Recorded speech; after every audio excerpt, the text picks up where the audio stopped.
is in session.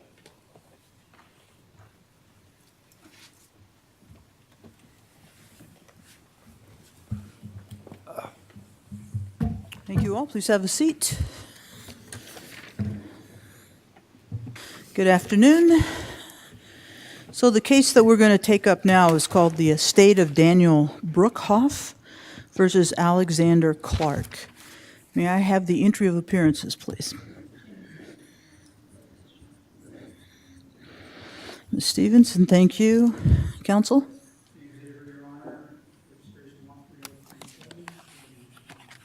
All right, good enough. So this case is set for 1 hour. Each side, therefore, has a half an hour. Ms. Stevenson, I suspect you know how the clock works, but save your own time if you would, please. And whenever you're ready to go, please, counsel.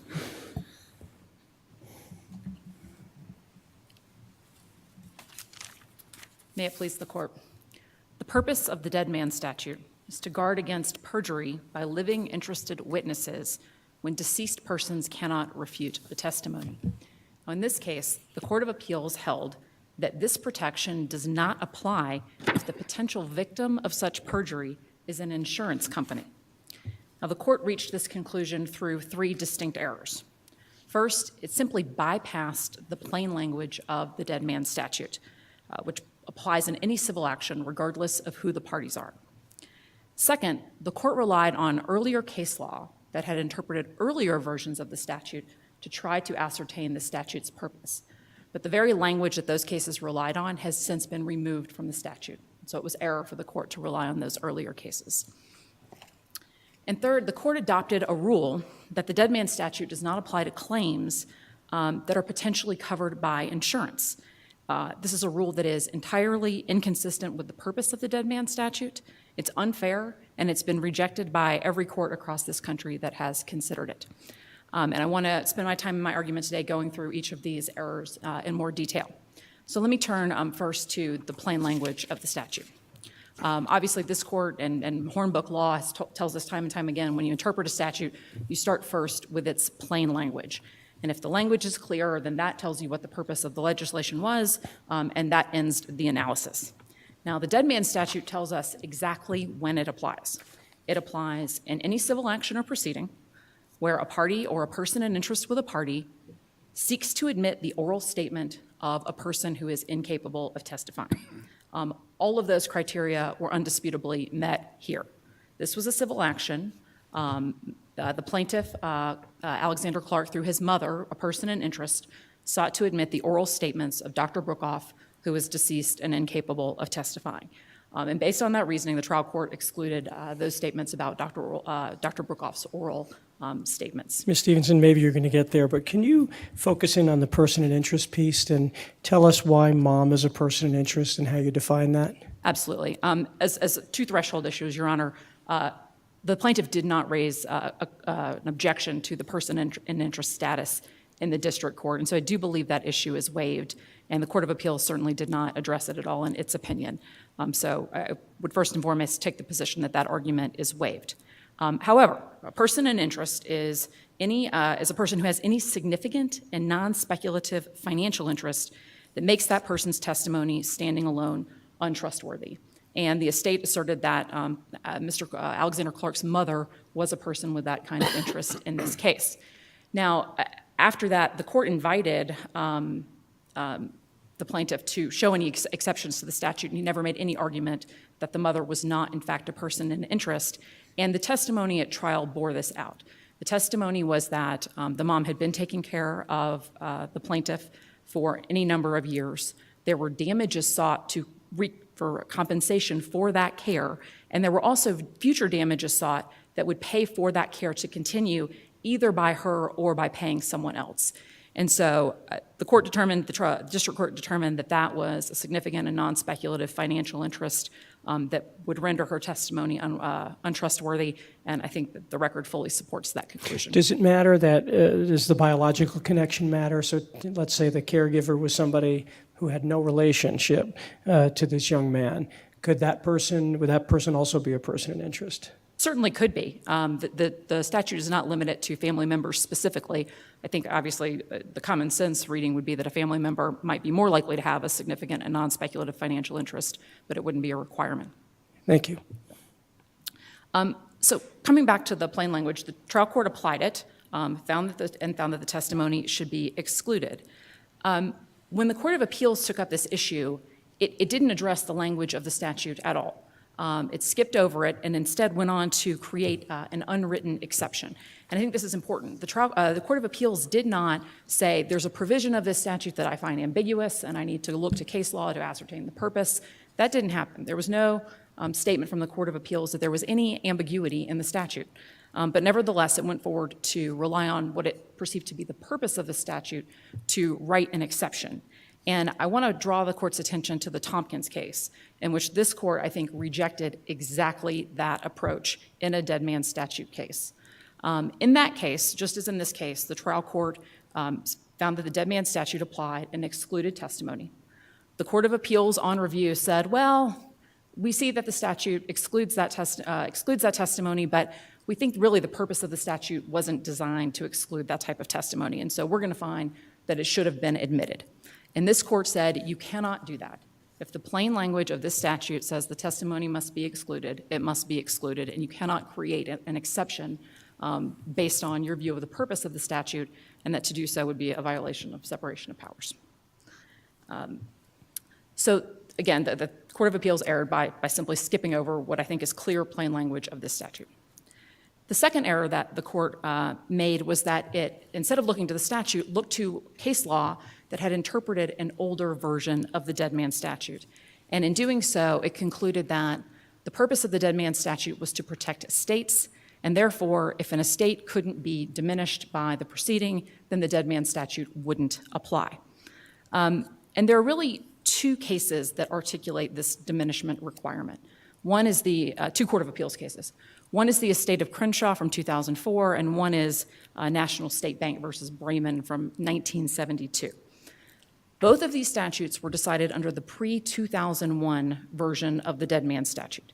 And that version of the statute said that you had to have particular people who were parties to the action for the statute to apply. Specifically, you had to have an adverse party suing or defending as, skip to the relevant language, the executor or administrator, heir, legatee, or devisee of any deceased person. So it was almost essential that an estate be a party to the case and that there be another party opposing the estate. And so when the court was looking at these cases, all of those cases were interpreting a dead man statute where an estate had to be a party.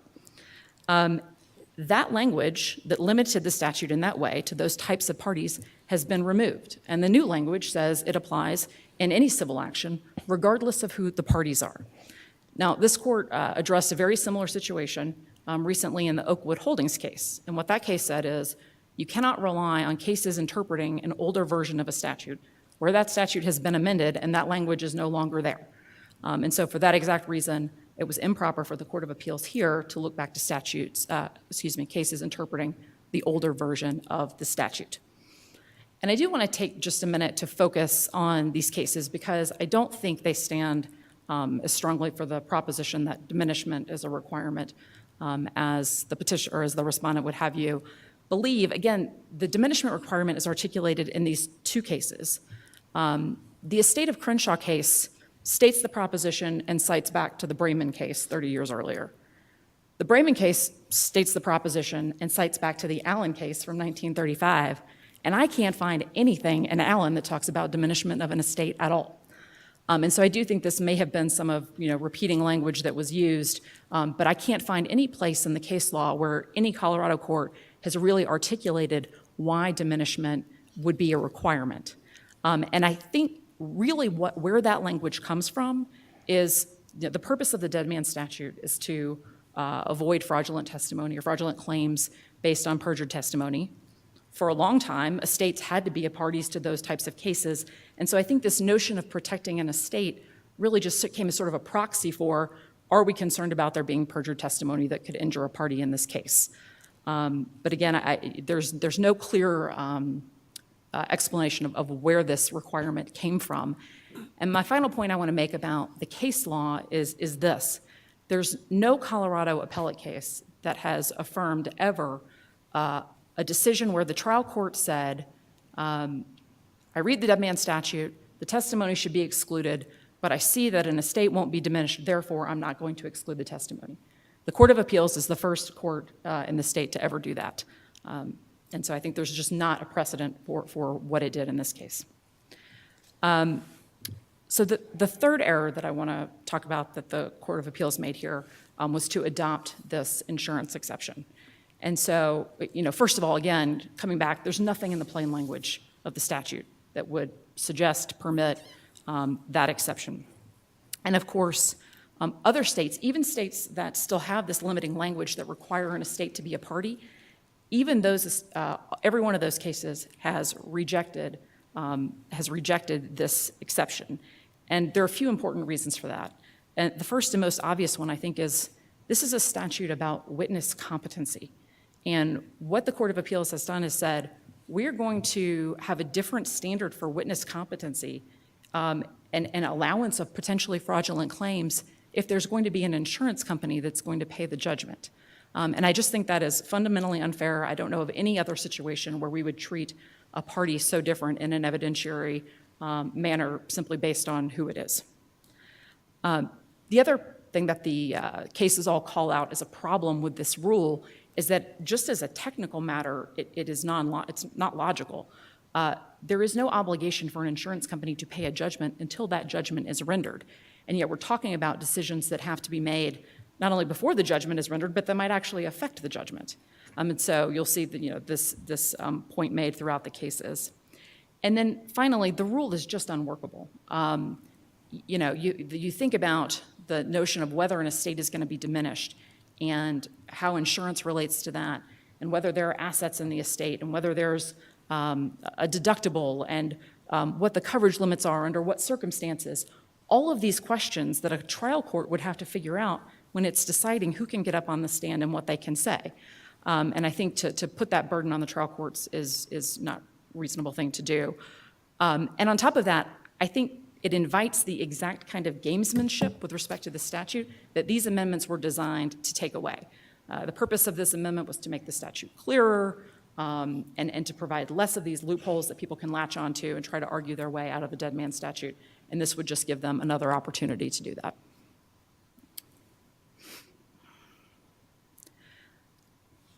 On this issue, too, I do want to make sure that the record is clear as to what the stipulation with respect to insurance was here. The Court of Appeals says that the estate stipulated that the insurer would pay any judgment rendered against the estate. That is not true. There was no stipulation to that effect. The only thing that was stipulated was that there were policies with certain coverage amounts.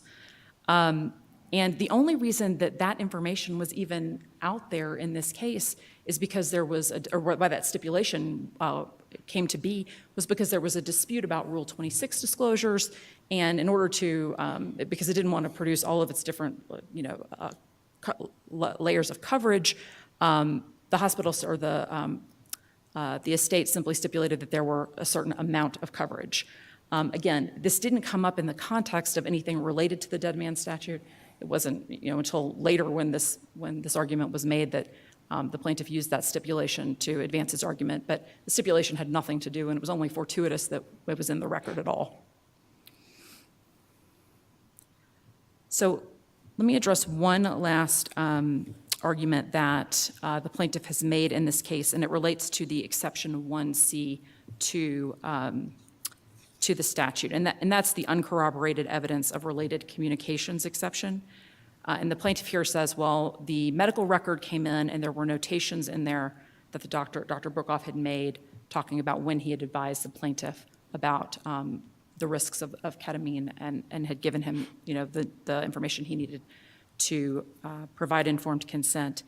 And the plaintiff has said, well, those were related communications, and therefore the testimony of Mrs. Clark should have come in as well. But the critical piece of that exception is that the related communications have to come in through a party or person in interest with a party. So for example, I couldn't, if I were representing the estate, I couldn't call Mrs. Clark and say, well, didn't Dr. Brookoff tell you this? And didn't Dr. Brookoff tell you this? And then have her try to say, well, yes, but he also told me, and me say, no, you can't say that. There's a sword and shield problem, and I think that's what that particular exception is designed to eliminate, and that was not at issue here. And if the court doesn't have any other questions, I will reserve. I'm sorry, Yeah. on that, I guess you lost me a little bit. Who introduced the evidence? It was a stipulated exhibit, Your Honor. It didn't come in through any witness. But so effectively, didn't the estate then introduce it? Pardon? Didn't the estate of Dr. Brookoff then introduce it if it's stipulated? This estate, I think, did introduce it, or I guess you could say both parties introduced it, but not through Mrs. Clark, who was the only party or person in interest who testified. So I guess my fear would be, I understood your argument about the gamesmanship that you talked about. Could you avoid a waiver, I guess, or an exception by stipulating like that? That causes me a little bit of concern as well. Well, the other side would have to agree to the stipulation, so Right. I think they could avoid that. But I think the real issue is you're trying to avoid someone extracting information from a person who's the only person who has that information and then trying to shut them down when they tried to explain further. Thank you. So is it a type of either rule of completeness or opening the door type of concept I think the that exception is trying to address? The statute does provide for that type of, or at least it has in the past provided for that type of completeness, but there have to be certain criteria that were met that were not met here. And I can go to the statute. I think it's the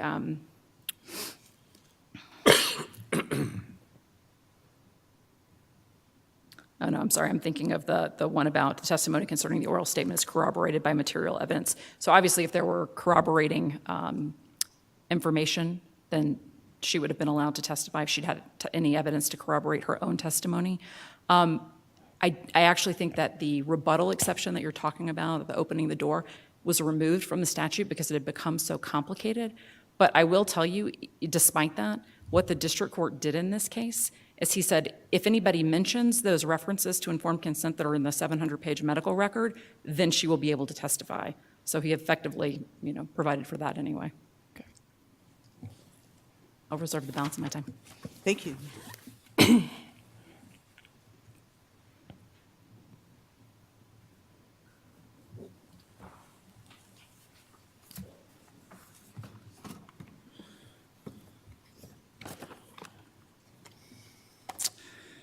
Please the court. Again, my name is James Avery. I represent Alexander Clark. I tried the underlying case. I argued the motion in limine. I made the motion to preclude the medical record to the extent it referred to the informed consent issue, which the trial court denied as a pretrial motion. There were no waivers of any of the issues that the justices have raised in this case. These are all issues that are on the table for your consideration. Well, if I can ask you, good afternoon, Mr. Please. Avery. Tell me about the related party, the person in interest argument. Did you make that argument below? I did. The argument was made. It was made in regard to the motions in limine, so it would be in the hearings on the motions in limine. And basically, the trial judge just agreed with the defendant's argument that as a caregiver and as a biological mother, she had some sufficient interest to qualify her under the statute. And I think it's a key point because if you look at all the revisions that have been made to this statute in the last 50 years, they've all been trying to narrow in on this person in interest issue. And I think what the legislature has done is they've sharpened the sword. They've made it less and less likely that a person will be determined as a person in interest. There's a lot of case law on this point. If you look at all the cases, they're cases about mothers and spouses and that sort of thing. All the case law basically boiled down to that a person has to have a direct financial interest in the outcome. There was no direct financial interest in the outcome in this case. That argument was made in the district court. And I don't believe that a caregiver is a person in interest under the statute. And I don't think we have to spend a lot of time analyzing that because this is a statute in derogation of the common law, As such, it is strictly construed. If it's not clear from the language of the statute, I think it has to be construed in favor of not excluding the evidence. My basic belief about this statute, and as a trial lawyer, you know, I went to law school down the street when it was still there, and they taught us about this statute. Until this day in court, that was the only time I'd ever heard about this statute. I've tried to become, I know there's probate court lawyers on this panel, I've tried to become kind of an expert in this statute, but this is not something that I think most trial lawyers who are not probate lawyers grapple with. And I think that's very clear. And if you look at all the amendments to the statute, they've all been proposed by the probate committee of the Denver Bar Association, every single one of them. And therefore, I assume that this statute has some residual purpose in the probate courts. I think it has some, they're holding on to it for some reason, when most states around the country have discarded it. Colorado's an outlier at this point that we even still have this statute. We have rules of civil procedure, we have rules of evidence. These are promulgated by this court. These are the rules that I, as a trial lawyer, work with every day and which I think should have governed any determination of admissibility of evidence in this trial. And that's the direction I would like to see this court go with this case. That's maybe a big step, but you know, you're here to decide it.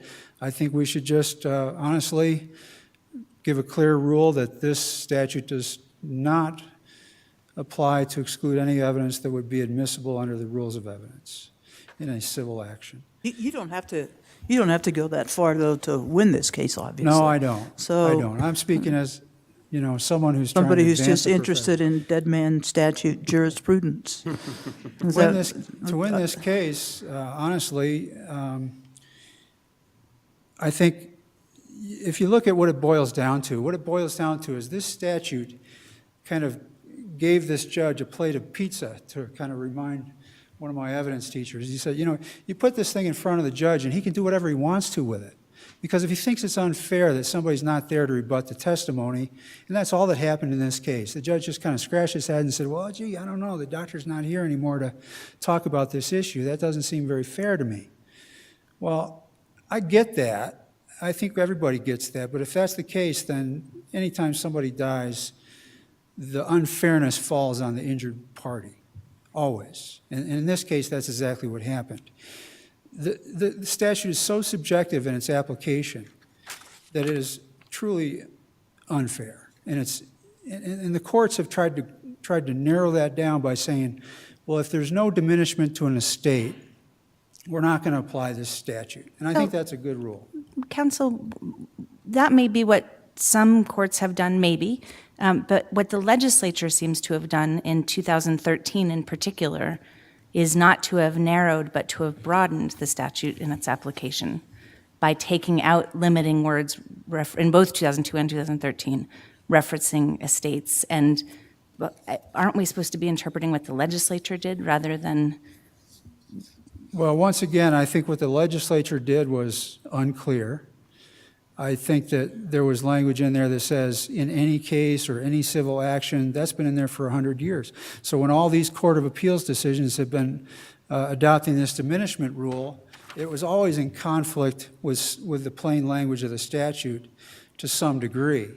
You know, what this court does is apply public policy, and public policy trumps anything that would involve a legislative interpretation. I think that if you decide that this is an unjust rule that violates the plaintiff's rights to testify, and there is a very broad public policy in favor of evidence coming in at trial, evidence that is obviously guarded by the right of cross-examination. The suggestion that this statute is the only bar to perjury is ridiculous.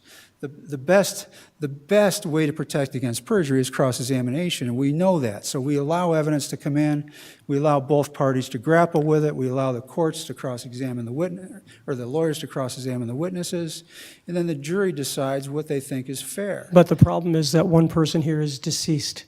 Isn't that the point of this? The whole issue about perjury, I understand fully your comment about cross-examination. But in this case, is there not an unfairness? Let's take a hypothetical so I don't disparage your clients. Somebody gets up and says, he told me this. Well, he can't respond because he's not there. That's the unfairness. That's why we have all these exceptions. Why is that a crazy policy? It's only unfair in theory. In this case illustrates why it's not unfair, because in this case, for example, there was no person, no individual who would be harmed by the introduction of this evidence, because there was no estate, there was no diminishment of an estate, therefore there was no person who could pecuniarily suffer if there was an award for the plaintiff based on the informed consent claim. So help me understand where this comes from in the statute. Focus in on the language of the statute and tells me where you find anything about diminishment of the estate or an insurance exception. Well, again, this statute is a creature of the probate courts and probate lawyers, and by definition, they're not grappling typically with the issue of insurance. So I think it's apples and oranges. It's not there, but the reason it's not there proves the point, that it's not intended to be applicable in district court actions where there's typically insurance coverage. Isn't that argument best for the legislature? It sounds like you want an insurance exception. Well, I would certainly love to have that opportunity, and I may, in fact, take that opportunity if this ever comes in front of the legislature again or if it needs to. But I unfortunately was not present and did not get an opportunity to argue the legislature, and none of these bills were contested. These things were submitted to the legislature by the probate court bar and basically rubber stamped.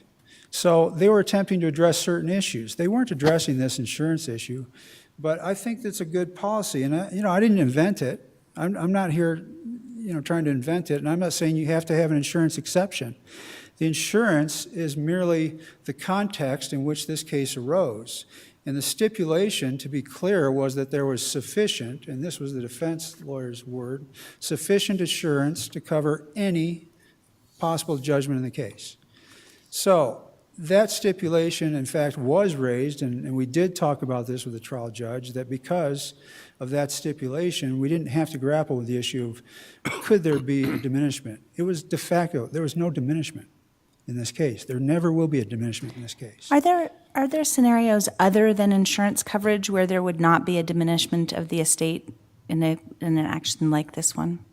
Well, if somebody didn't have any heirs, I guess, and no estate. I mean, if a person died penniless, that might be one. I'm not a probate lawyer, and of course, this is something so far afield from what I typically do, but I would suspect that there would be. But I think the rationale applies regardless of the fact of insurance. And I think probably the other cases, because none of them grappled with insurance, were examples of that.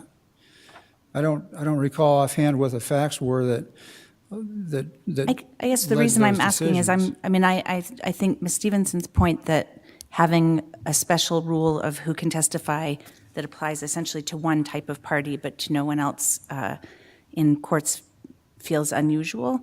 What would be the reason to have this exception? What's the policy reason behind you can call it diminishment rule or insurance exception rule, whatever we would call it? Well, there's probably a statue around here holding the scales of justice. The policy is justice. They collected premiums for that insurance. That insurance was provided pursuant to the Health Care Availability Act, which requires all physicians to have insurance. That doctor and his healthcare company paid premiums to that insurance company to pay for injuries caused by that doctor. Now, in this case, there was negligence, there was an injury, and if you somehow ignore that fact, as the insurance companies love to trumpet, you ignore that fact, and who benefits? The only person that benefits is the insurance company, and it's a double benefit because they collected the premiums, and guess what? Now they don't have to pay them. They're protected by an artificial, statute that really should have no applicability in this case. Well, let me push back on you if I can, Mr. Avery, on that. You talk about justice. Let's play this out. So your clients want to get up there and say, never gave me informed consent, told us nothing about the risks. His side says, of course he did, but there's no one who can testify. Why is that justice to say, and then you win because there was no informed consent? How does that do justice? The defense would have been one hand tied behind their back to defend themselves. That seems to me, you talk about the policy of the dead man statute, that's what we've said the purpose is. So push back, go Well, for in it. the first place, there's no justice in that scenario because the plaintiff loses unless they unanimously convince the jury of their evidence. So if you just have disputed evidence, you can assume the plaintiff is going to lose every time in that case. And the evidence in this case was not the parties. There was never any intention that Alexander Clark was going to testify. He's severely cognitively impaired. All the lawyers, the trial judge, everybody knew Mr. Clark was not going to testify. This all had to do with his mother testifying. That was the issue. So they've bootstrapped his mother onto him, but she was not a party. But the point is, cross-examination, the evidence would have been fairly lengthy and fairly substantial about the conversations they had. This doctor proclaimed to be an expert with this particular drug. He had worked on some trials that were published by Harvard Medical School, but it was 50 milligrams dosage instead of, he received 400 times that for 2.5 years. So he proclaimed to have this particular expertise and have this special knowledge about the safety of the drug, et cetera, et cetera. We had an expert from Johns Hopkins who was probably the foremost expert in the country on this drug, who was going to address all those issues. That whole thing got completely undermined in a one-paragraph motion in limine, before trial. So there was no justice from that. But why does, and forgive me, and maybe I'm just not tracking with you, I'm not sure why it all gets undermined. They can't testify about, he did give informed consent either, or the door's open and you then do get to respond. And you could put on all the evidence in the world. You could put on your expert to say, this was crazy for this doctor to prescribe this. That's not statements. We're just talking about statements. Well, let's play it out then. Please. Okay?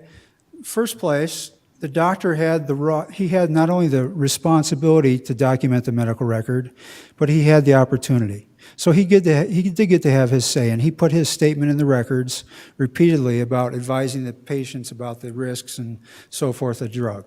So he did get his say, okay? The question is, were we allowed to rebut it? We were not.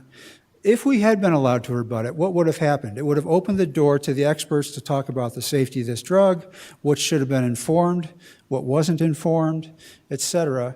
I think that would have led to a just result, because then the jury would have decided whether these people were fairly informed. And it was clear from his statements, that is Dr. Brookoff's own statements in the record, that he didn't mark one risk associated with taking this drug. There was no mention of any risks whatsoever, despite repeated references in the medical record to going over the informed consent issue with this family. So you have evidence that he had this discussion. You have evidence that he did not discuss any risks with the patients. But then the plaintiff is the only person that's been precluded from putting on their side. And we filed a motion in limine to preclude those references in the record. I said, okay, we've got to, and this was before the stipulations for the records were already made, but because this was a motion in limine that was addressed a week before trial. But we countered, after the judge decided to apply the dead man statute, we countered the very next morning with a motion in limine to get these references excluded from the record, because it's unfair. And and that's when the judge said, well, if anybody talks about it at trial, we'll say it opens the door to it. But the problem was, for us to bring it up at trial could have resulted in a mistrial, and the defendants were careful and they didn't open up the door to it any more than just the fact that these records went in. But these records were in front of the jury. How do we know if they read it or didn't read it? How do we know? We don't know. We have to assume that they did. We have to assume that they're a diligent jury, and they read Dr. Brookoff's statements, his version of the informed consent discussions. But they were not allowed to consider any contrary evidence. And that, if that doesn't fly in the face of your understanding of the rules of evidence and how things should happen fairly in trial, then I would be shocked, because I know there's trial lawyers on this. I guess I'm a little bit confused about the record. I thought the informed consent claim actually dropped out of the case at that point. It proceeded only on negligence. The case, that's right. The informed consent case was dropped. The case proceeded only on negligence. So no informed consent claim was actually argued That's at right. trial. We, Okay. we all knew that this killed this was a crib death for the informed consent claim. So unless one of the defendant's experts said something like, well, Dr. Brookoff, of course, informed the patients of all the risks, they didn't say something like that. But if they had done that, okay, floodwaters, gates open, our expert would have been allowed to testify about it. Mr. Avery, can I, go ahead. No, please. finish your follow-up. I'm sorry. I bring that up only in response to your comment that the jury, having seen those records, might have been somehow persuaded by the idea that informed consent had been given. And my question is, would it have mattered if there was no informed consent claim before the jury? Well, I think you got to apply a little common sense here, and I know you will. A jury that reads that, and they say, well, this kid had complications from a drug, and it caused all these damages, but, he was told that could happen, and he accepted that risk. Because we see this in the record that the doctor told him about. Even though there was no informed consent claim presented as an actual, verdict on the verdict form, that evidence could certainly influence the jury's decision on negligence, because there's carryover, and that's why I argued and I cross-petitioned for certiorari to get a new trial on the negligence claim, because I think these things are interwoven. And I think that this evidence of the informed consent by Dr. Brookoff and his records very likely could have impacted our negligence verdict. And I guess I'm not understanding quite why that wasn't in and of itself seen as opening the door The records? when the records went in. I thought it was an irrational decision by and I don't want to say something, negative about a member of the bench, but I have no understanding really why the trial judge felt that wasn't opening the door. It made no sense to say, well, if one of the other witnesses brings it up, because that just assumes that the jury's not going to read the records. That assumes the jury's not going to ever open up that medical record that's in front of them as Exhibit A in the case. And they deliberated for 2.5 days. So I agree with you. I think your point is well taken, which is, that evidence should not have come in. It should have been, I thought, two sides of the same coin. If you're going to exclude the plaintiff from calling a witness who is unrelated party to testify, how can you then allow that evidence in? That's totally, clearly unfair. They get to put their chip on the scale. Well, let me ask you a slightly different question.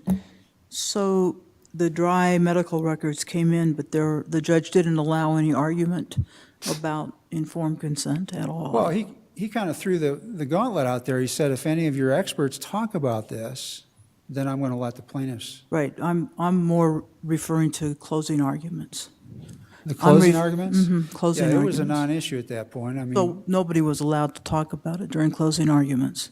no, that would have probably resulted in a mistrial. Thank you. Mr. Avery, can I bring you back to the statute? What holding are you asking us to make with regard to this? That there is a financial harm component to the statute, or that we should strike down the statute because of public policy, or because it conflicts with the rules of evidence? I'm trying to Well, figure out what you're holding. What's our rule here? Sure. The first sentence of the statute says, subject to the law of evidence, then there's a comma, then it says, in any civil action, and then the basic statute goes on to contradict and conflict with the laws of evidence. So my belief is, yeah, you could certainly hold this inapplicable to any case where the rules of evidence are applicable. But I don't think you have to go that far. I think that point has been made that we just look at any civil action language that's vague. This is supposed to be a derogation of the common law.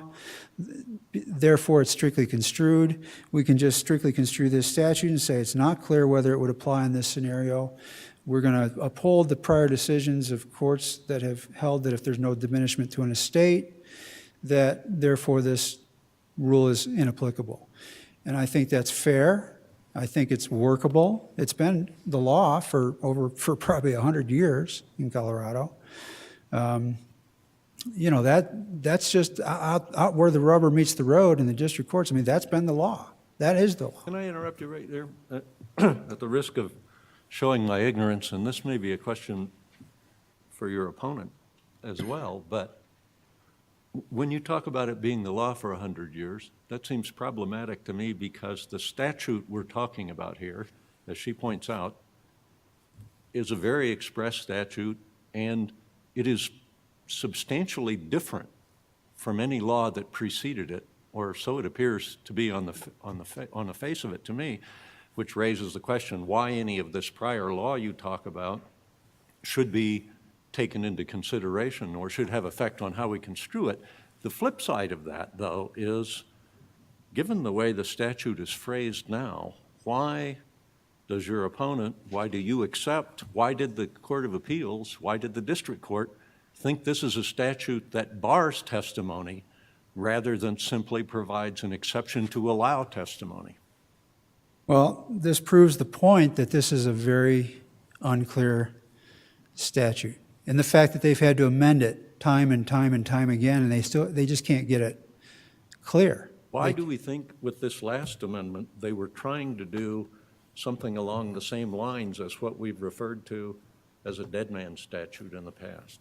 Well, I suspect that those of you with probate court experience have more insight into this than I do. Are you accusing me of having probate? No accusations whatsoever.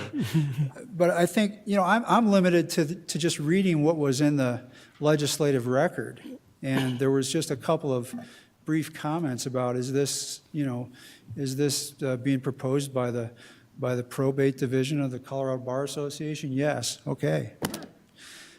So there's really no discussion about why these, you know, there was a law, there's been some Colorado lawyer articles about it by the people who made the amendments, and those talk about, they're just trying to hone in on this issue, but it's a very poorly drafted statute that does a very poor job, and I think that probate, you know, it's one of those statutes where if you're probably working in the probate court every day, just like if you're working in the bankruptcy courts every day, you've got kind of an understanding of how these statutes go and how these statutes work.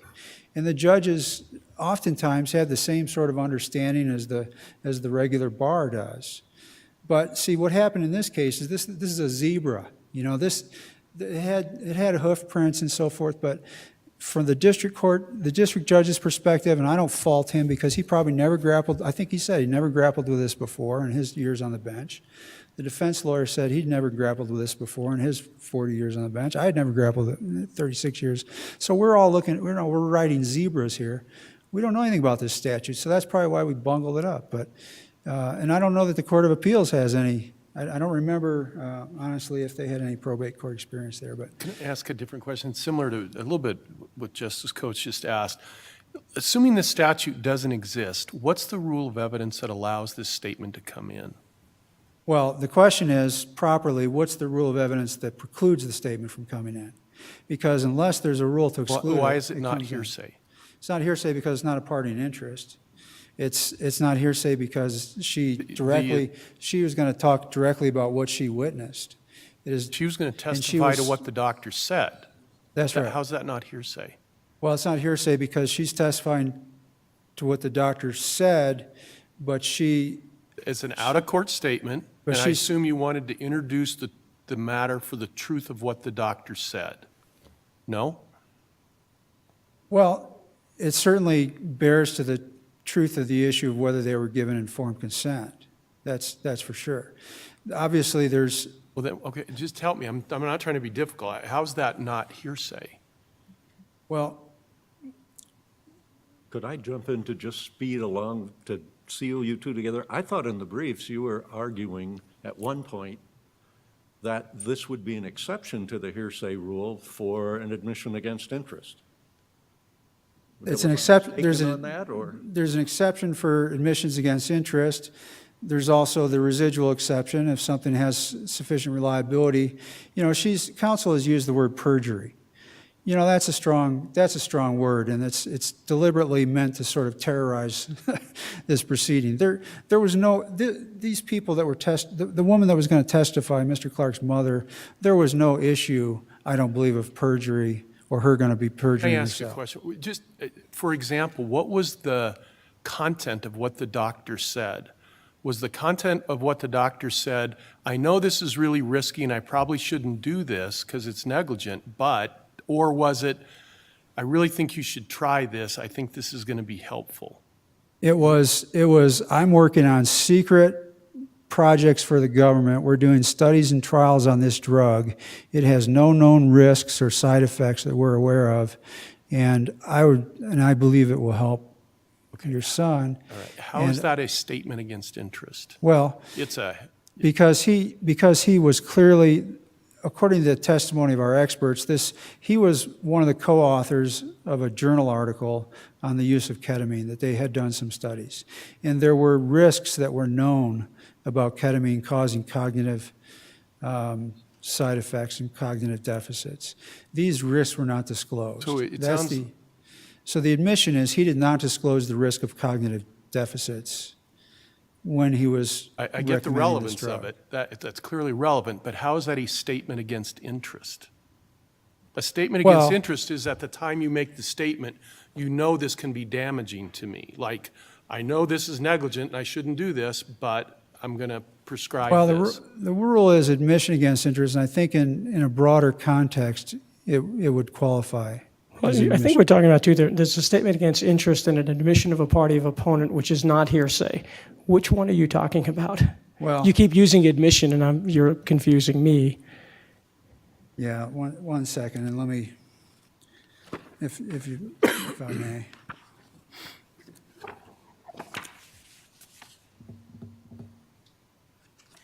I only jumped in to point out, I thought we were all agreed it was hearsay.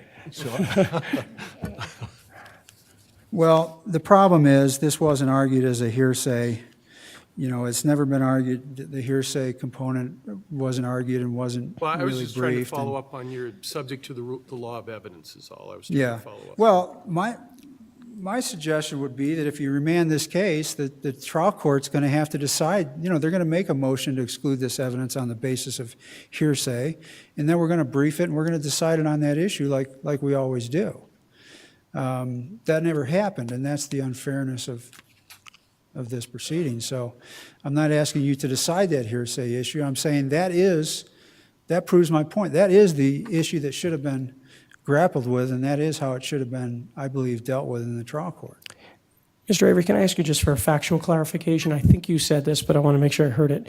Regarding the medical records, I think you said that the kind of train here was you all stipulated to the admission of the medical records. Then the court made its ruling about the dead man statute, and then you asked the court to take out of the medical records the doctor's statements. Is that factually what happened? Yes, Okay, thank you. yes. Okay. So you're just about finished. You have 6 seconds. 6 seconds? Well, I would just strongly urge the court to keep justice in mind in making its decision. I believe justice allows the evidence to come forward to the jury and the jury to decide this case. Thank you very much, sir. So, Ms. Stevenson, you have some time, 13 minutes, 13 and a half minutes, almost 14. would it be unfair for me to ask you to start off with my broad question? That's where I was going to start, Justice Okay, Gibbs. So I think the framework here for this statute is, under the common law, no party to a case was allowed to testify in his or her own behalf because it was presumed that the testimony was too self-interested to be reliable. We then, by statute, said, no, in general, anybody's allowed to testify, including a party. That's 1390-101, and then it says, except as provided in 102 through 108, and that's where we get to the dead man statute, which says, but if you're trying to admit the oral statements of a deceased person, then you're not going to be competent to testify unless you meet one of these exceptions. Now, and I just want to pin you down because the thrust of your argument is we need to look at the language of this statute as currently exists from 2013 or wherever. So the prior statute, am I reading that right, forever, said no party to any civil action shall be allowed to testify, blah, blah, blah. In this statute, it says a party, each party in person and interest shall be allowed to testify if the following conditions apply. how do we, you say, the Court of Appeals says, everybody says, the dead man statute generally excludes evidence unless, but this statute doesn't seem to do that, does it? I agree that the inverse formulation of the way it's presented is awkward. In Glover v. Ennis, I think Judge Miller does a nice job of laying out how the statute works. It's effectively an exclusion with exceptions, but it is worded in the affirmative, so I agree it is a bit confusing. And I take it from looking at the cases that you all have cited, we haven't dealt with this statute. This court has dealt with this statute. I think the last time was in Breeden versus Stone. The Chief Justice wrote the opinion there, and I think laid out that That was that this framework current as well. version. Pardon? And that was this current version? No, that was probably in the year 2000, A long time ago. a long time ago. Right. But Which was a statute that was phrased, no party shall. Right, was phrased in the same way as this one, so I think the logic would carry Well, over. no, not the same way as this one. No, I believe that the structure of this statute has stayed the same in terms of saying you may testify, sorry, to go back to it. In any civil action or proceeding, you may testify if you can meet one of these exceptions, with the implication being you cannot testify if you do not meet one of these exceptions. That's the current version. That's always been the structure of the statute. Has it? I'm looking at 1390-102 from 1995. What do I have in front of me? No party to any civil action shall be allowed to testify therein, blah, blah, blah. Your Honor, I don't have that particular version right in front of me. I think historically this is the way this statute has been interpreted, although always with the acknowledgement that the formulation of it is awkward. But again, I don't think there's a dispute here that the dead man statute is intended to preclude certain witnesses from testifying if they are a party or a person in interest and they're trying to admit oral statements of a decedent. Justice Boatwright, to come back to your question, in terms of how hearsay would have functioned in this case, there was never a proffer about specifically what Mrs. Clark was going to testify to, and so I don't think there's a record on which you can figure out whether it would have been excluded under the hearsay rules or not, or would have been eligible for some exception. Yes, factually then, what was the argument made then to allow it? Just that it was relevant? There really wasn't. The way this came up was there was a motion in limine from the estate that said preclude the plaintiff and his mother from talking about any oral conversations with Dr. Brookoff, and the response was, no, you shouldn't do that because there's insurance here and the estate won't be diminished. And that was the sum total of the argument on the issue. Which takes me to Justice Gabriel, your questions. And first, with respect to the person in interest, Mr. Avery was saying that, well, there has to be a direct financial interest. Well, the statute says a direct financial interest or any significant and non-speculative financial interest. So clearly, that's something beyond a direct financial interest.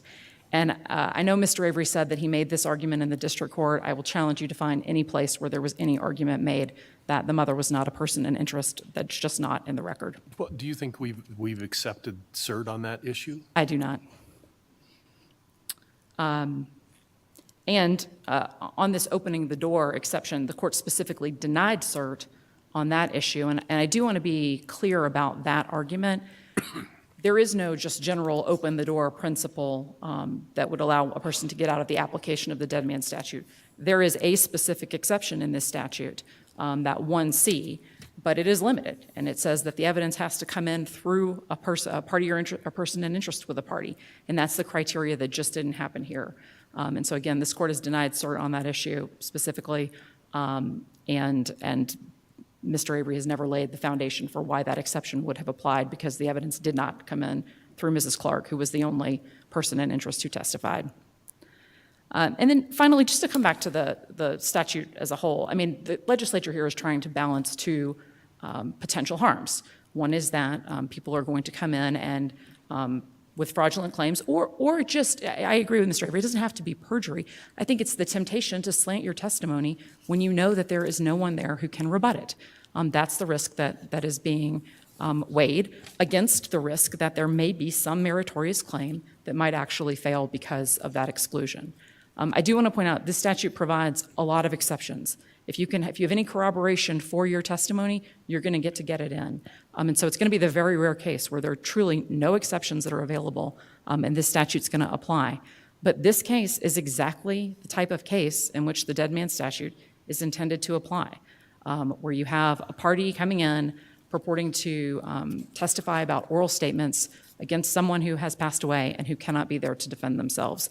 And where there is no corroboration for that testimony, our legislature has said that testimony is going to be excluded. So again, I would urge you to adopt the plain language of the statute and follow it and affirm the trial court. Thank you. Thank you. I want to thank both of you, actually, for your arguments today. We will be in recess until 3 o'clock, when we will have a public hearing. Thank you.